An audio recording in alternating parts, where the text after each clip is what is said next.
Hi, I'm Jenny Palomino. I'm a PhD candidate at UC Berkeley, and I'm going to be talking a little bit about my work on my dissertation that's really prompted by my experiences working with colleagues from ecology, environmental science, environmental economics, and basically I'm constantly being asked, which products should I use to map vegetation change? And so I usually respond with more questions. What coverage are you looking to map out? What time period are you looking at? Also, how conservative do you want to be in your estimates? And so I put up 3 different data sets that I frequently point to. The Hansen data set, which has been mentioned quite a bit today, is definitely on the more conservative end of mapping change, all the way to the Landfire database, which provides data for the US and actually is quite liberal in its interpretation of disturbance.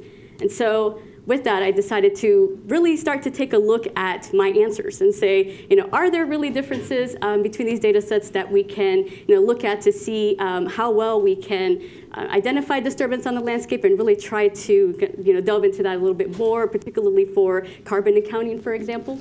And so this is just a quick example of looking at their coverage of different land cover types. And we can see that, as compared to California, they all focus on forest quite a bit, which makes a lot of sense considering some of the names of the products themselves.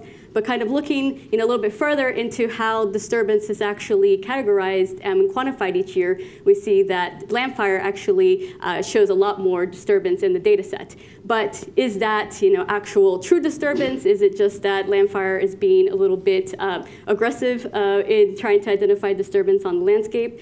So in that, I started to take a look at some essentially real, sort of ground truth data sets that are out there for California specifically, and use a case study of wildfire dynamics. And so this is just showing an example of these different data sets capturing different fire frequencies across California. We see the Landfire is capturing more than the other 2. We have a similar situation for fire severity. But then I decided, well, we know that these different data sets might focus on different vegetation types. The Hansen data set has forest in it. So does the National American Forest Disturbance data set. Landfire, claims that it covers all different vegetation types fairly equally. And so I started to break these different histograms by vegetation type. We see here for forest, fire frequency and fire severity, we actually still see that Landfire is capturing more of those pixels, but the Hansen and other data sets are really catching up at these higher fire severities. But with that, can we say that there is some kind of truth in these different data sets? I think that really the truth is probably somewhere in the middle. So this is where the Spatial Agreement product really comes in. And so it's a product that I'm trying to build looking at convergence across these different data sets. I don't have time to get into that. So.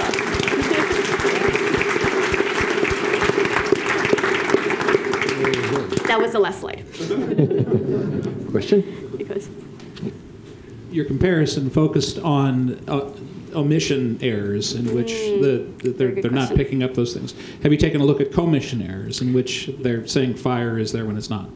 Yes, actually that's the point of, if I could go back one slide real quick, that's the point of taking a look at the comparison of the Spatial Agreement to the fire severity, especially in the patches where we can see that the data sets are either saying, no change, they agree, or complete agreement on change, and looking at how that compares to the fire severity and looking at the spaces within the fire perimeters where we know that it's possible that these pixels aren't actually burning because a lot of fire perimeters actually are quite larger than the actual fire.